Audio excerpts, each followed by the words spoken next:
And we're starting with a hometown legend. Later this year, WDBJ7 will celebrate its 70th anniversary, and during Black History Month, we are profiling one of the trailblazers on our air, sportscaster Roy Stanley Miller. WDBJ7's Joe DeShield reports on his legacy.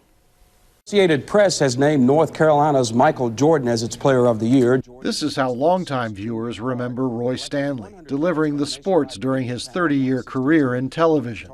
But the Wytheville native got his start in broadcasting at his hometown radio station, WYVE, while he was still in high school. One of our favorites was Patio Party in the summertime, that he DJ'd that program every summer. And all of that was while he was in high school, maybe a junior, senior. Roy's sister, Rhonda Miller Rogers, also remembers his visit to WDBJ7 a few years later, on Valentine's Day, 1972. And if my recollection is correct, they talked to him, interviewed him, and hired him on the same day. Roy recalled that day when he was honored by the Roanoke branch of the NAACP in 2000. I walked in that building, I had an 8-inch afro, a pair of dark shades, had my shirt open, didn't have no hair on my chest, but my shirt was open, and I had on a pair of platform shoes. Roy Stanley Miller would go by his middle name on the air. For Channel 7 News, I'm Roy Stanley in Bedford. To avoid confusion with WDBJ7 news director and anchor Ron Miller. And in the earliest clips we found in the WDBJ7 archive, Roy was covering news, not sports. The new home will cost about $100,000, and it will house 16 children at one time. Roy would eventually go all in on sports, building a strong rapport with student athletes, coaches, and fans throughout Southwest Virginia. He chose to anchor on weekends and report during the week, even after he was offered the job as WDBJ7's sports director. And no matter where we went, we would come back to the station and get out after having laughed all day long. Mike Stevens traveled across Southwest Virginia with Roy and saw firsthand how people embraced him. And coaches, players, everyone would just gravitate to where Roy was just to talk to him. We were all just teenage fools together. Roland Lazenby was a year behind Roy at George Wythe High School, and they remained friends after both moved to the Roanoke Valley.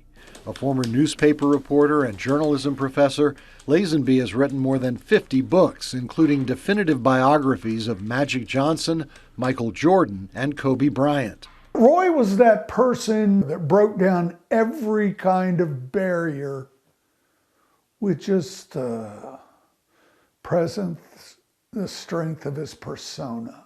Covering a lot of the local kids in our Friday football program is, I would say, the biggest highlights of my career. Do you think he viewed himself as a trailblazer or a role model? No, not at all. We sat down with Roy's children, Keisha Miller Jackson and Chris Miller. They remember him as a normal dad with an unusual job, and they want others to know that he and their mother, Katie Dudley Miller, were always there for them. He really was the same, on camera as he was, off camera. I hope people hear, that he loved his family. He loved his job.